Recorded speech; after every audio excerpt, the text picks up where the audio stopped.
And thank you everyone for your patience as we figured out these technical difficulties. Yes. Exactly.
Maybe not that song. It's according to him, pretty good. Yeah, someone should have option 2 in the front. Yeah?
Hey, you guys will copy, right?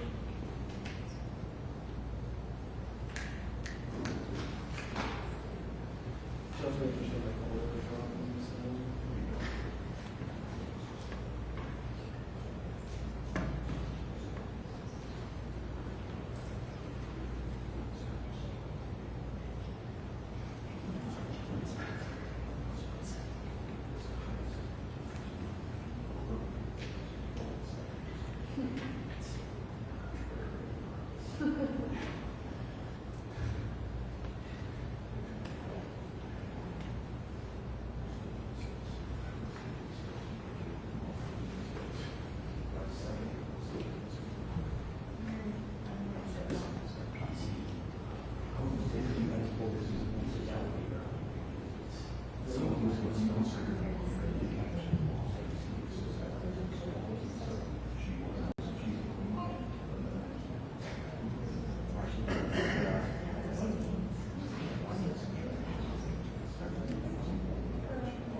So where are you going to stay?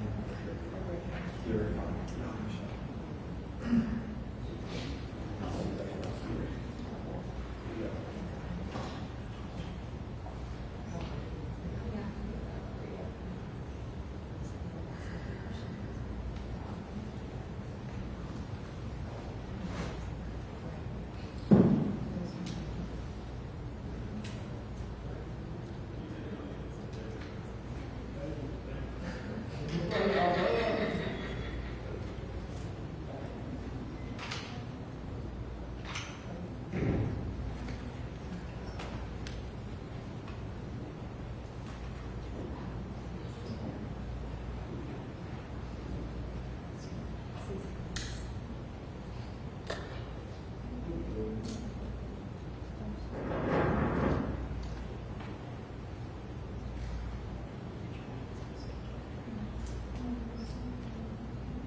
I'll get you guys all tuned in the morning. Thank you. Thank you.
Hey guys, just let me know. He just put out a truth saying he's doing this at 12:30 now. Okay.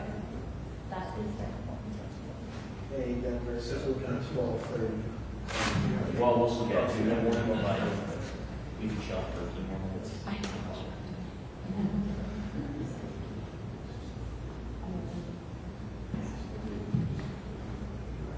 Copy all of them. Keep it on.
What's up?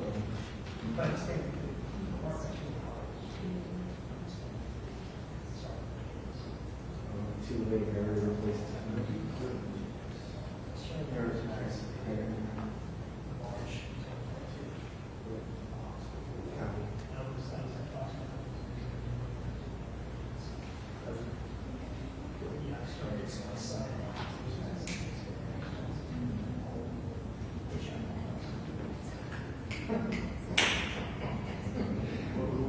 Yeah.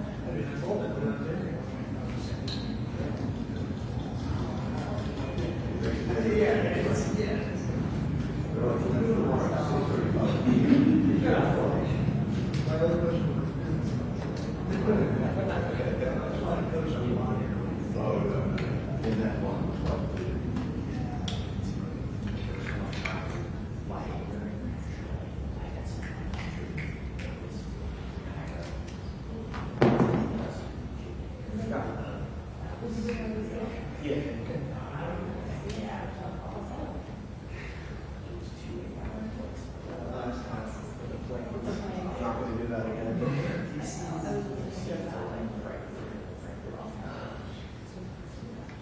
You know what it was? Yeah.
not going to proactively walk and maybe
Okay, Denver, 2 minutes.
Thank you very much. I want to start by thanking the Supreme Court for its unanimous decision today. It was a very important decision. We're very well crafted, and I think it will go a long way toward bringing our country together, which our country needs. And they worked long, they worked hard, and frankly, they worked very quickly on something that will be spoken about 100 years from now and 200 years from now. Extremely important. Essentially, you cannot take somebody out of a race because an opponent would like to have it that way. And it has nothing to do with the fact that it's the leading candidate, whether it was the leading candidate or a candidate that was well down on the totem pole. You cannot take somebody out of a race. The voters can take the person out of the race very quickly, but a court shouldn't be doing that, and the Supreme Court saw that very well. And I really do believe that will be a unifying factor, because while most states were thrilled to have me, there were some that didn't, and they didn't want that for political reasons. They didn't want that because of poll numbers, because the poll numbers are very good. We're beating President Biden in almost every poll. New York Times came out yesterday with a very big poll for us. So they didn't like that, and you can't do that. You can't do what they tried to do. And hopefully Colorado, as an example, will unify. I know there's tremendous support. They brought our support up very strong in Colorado, because people in Colorado thought that was a terrible thing that they did. And while we're on the subject, and another thing that will be coming up very soon will be immunity for a president, and not immunity for me, but for any president. If a president doesn't have full immunity, you really don't have a president, because nobody that is serving in that office will have the courage to make, in many cases, what would be the right decision, or it could be the wrong decision. It could be, in some cases, the wrong decision, but they have to make decisions, and they have to make them free of all terror that can be rained upon them when they leave office, or even before they leave office. And some decisions are very tough. I can tell you that as a president, that some decisions to make are very tough. I took out ISIS, and I took out some very big people from the standpoint of a different part of the world. Two of the leading terrorists, probably the two leading terrorists ever that we've ever seen in this world.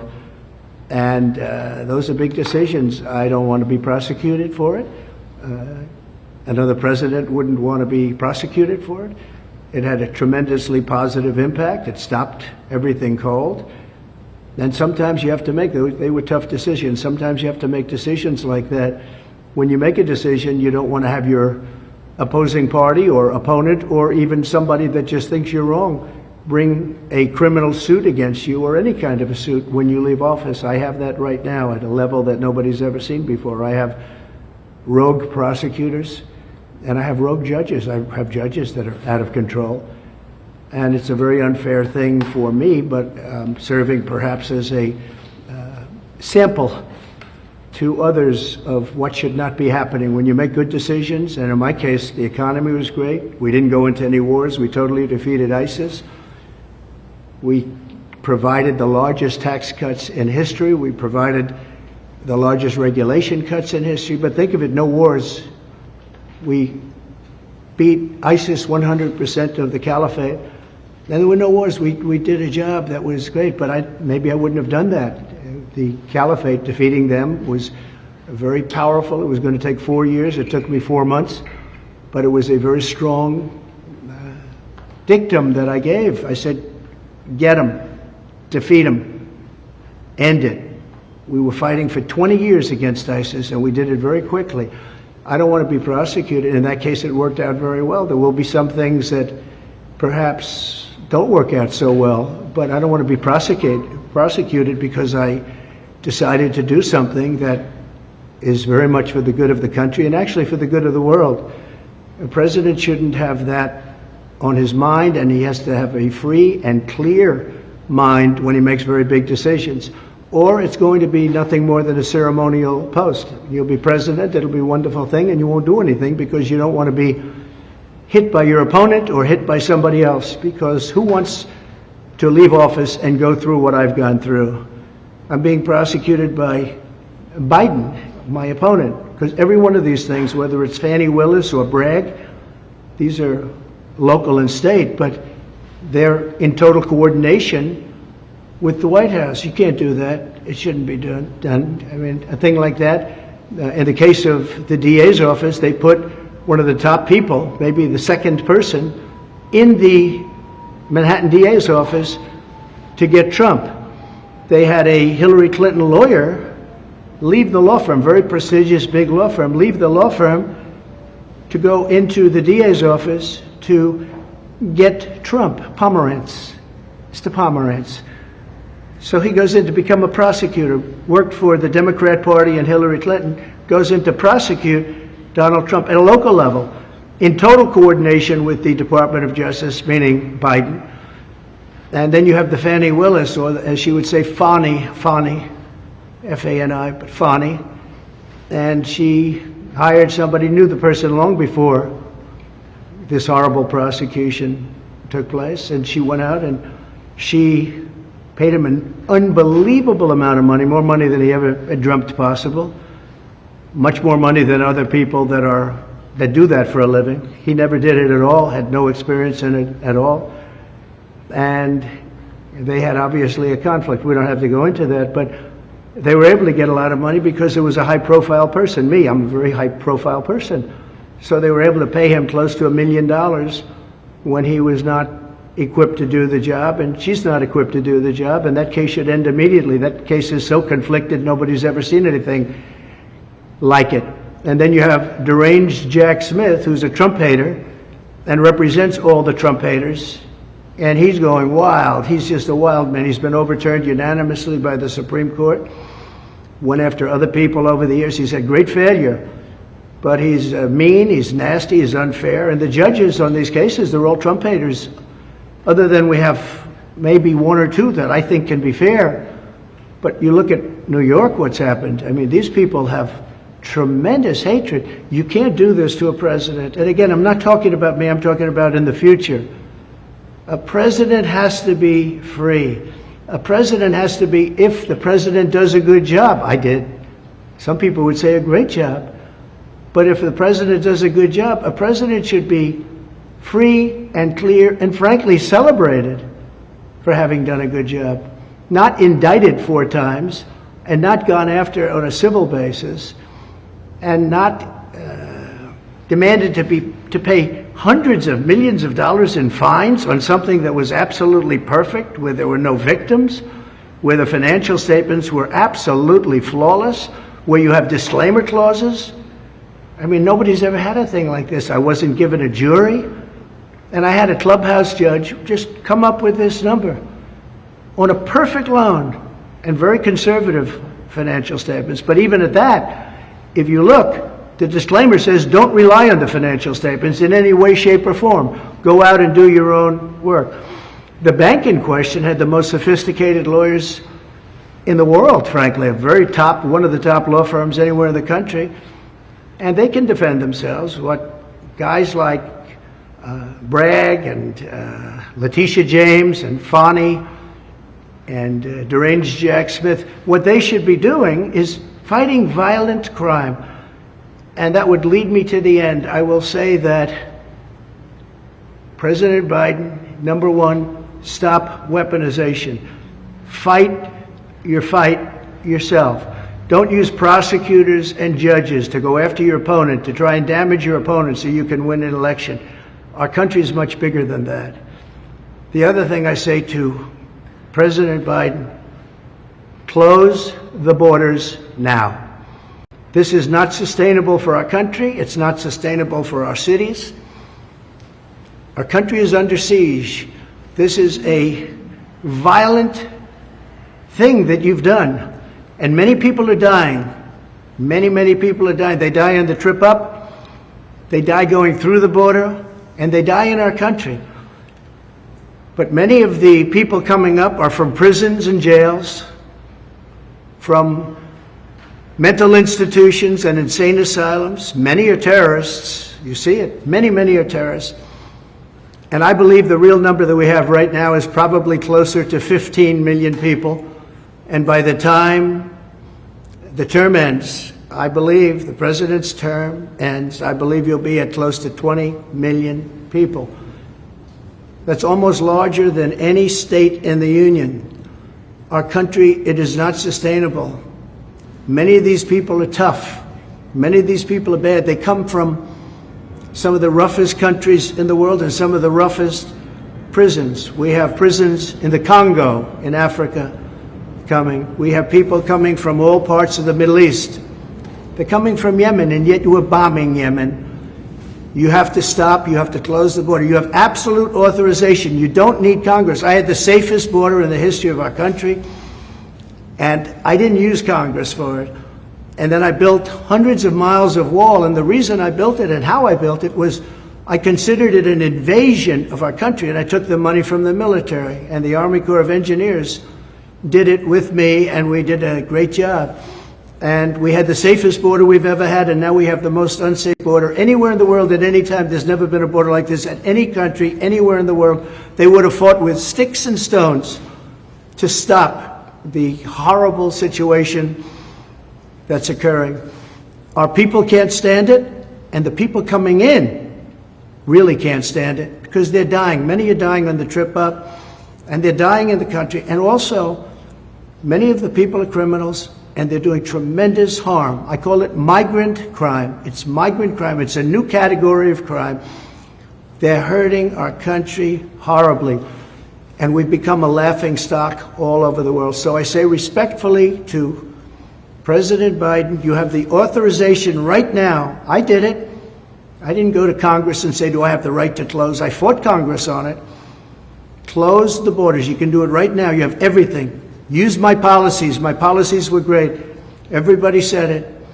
Use my policies. So just to finish, I have great respect for the Supreme Court, and I want to just thank them for working so quickly and so diligently and so brilliantly. And again, this is a unifying factor. Everybody now is together, and they can go after me as a politician. They can go after me with votes, but they're not going to go after me with that kind of lawsuit that takes somebody out of a race who's leading in this case, but even if the person wasn't leading. And I want to thank you all for being here. Do we have any questions? Yes. Mr. President, the poll numbers are massive for you going into Super Tuesday. We found that a lot of people that were agnostic to politics in general see these legal cases against you. They see how life was back under a Trump administration. Do you think that's the key to pull some of these independent voters into this next election, seeing that these legal cases are unfair, they have no merit, and also the poll numbers and their life before Trump? It's such an interesting question because historically a thing like what I've been going through would have hurt a political party or a political candidate terrifically. You wouldn't even run. You wouldn't be able to run. You'd get out. This has happened over many years, many times. In this case, I mean, the polls show that I'm much more popular than I was before weaponization. It's been weaponized like it's never been. This is for third world countries. This isn't for us. Biden ought to drop all of these things. And frankly, he may do better if he does, because people would say, wow, that was very reasonable. Look, they're all, the state, the city, and the federal, they're all coordinated. Fannie Willis's lover spent hours and hours at the White House, I guess with White House counsel and with DOJ, plotting out this plan. Nobody talks about that. They're all coordinated with the White House. It's weaponization. Never been done in this country. It's been done in third world countries, banana republics, never in this country. So I really believe what they should do is really go all the way, go out and stop all of this nonsense. They're nonsense cases, and everybody sees it. You just look at Atlanta. It's such an embarrassment to Georgia, what's happening there. But Jack Smith, I don't think is any better. Letitia James is terrible. She campaigned on, I will get Trump, and then it goes before a Trump-hating judge. I mean, the whole thing is a rigged deal, and the public understands it. I'm lucky that I'm able to explain it to the public, because if you weren't able to explain it, the public wouldn't know. They'd believe what they see. So I don't want to win this way. Look, I want to win based on my policies are better. We're going to cut taxes. We're going to get interest rates down. You're going to be able to buy homes again. I mean, you can't buy a home today. The interest rates are so high. I want to win on safe borders. I want to stop wars. I want to stop the war in Ukraine with Russia. I want to stop what's happening in Israel.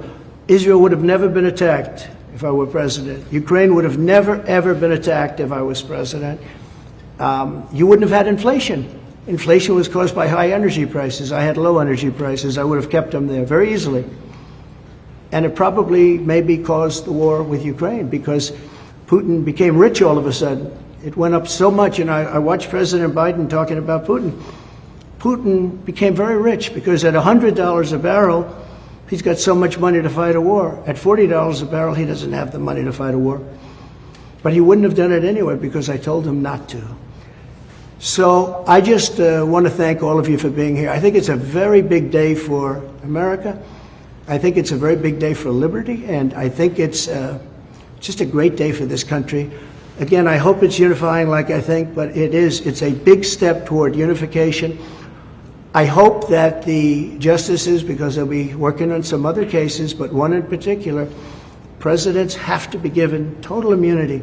They have to be allowed to do their job. If they're not allowed to do their job, it's not what the founders wanted, but perhaps even more importantly, it will be terrible for our country. Thank you all very much. I appreciate it. What would you do to prevent states like Alabama from restricting access to IVF? Are you going to support a 15-week federal abortion ban?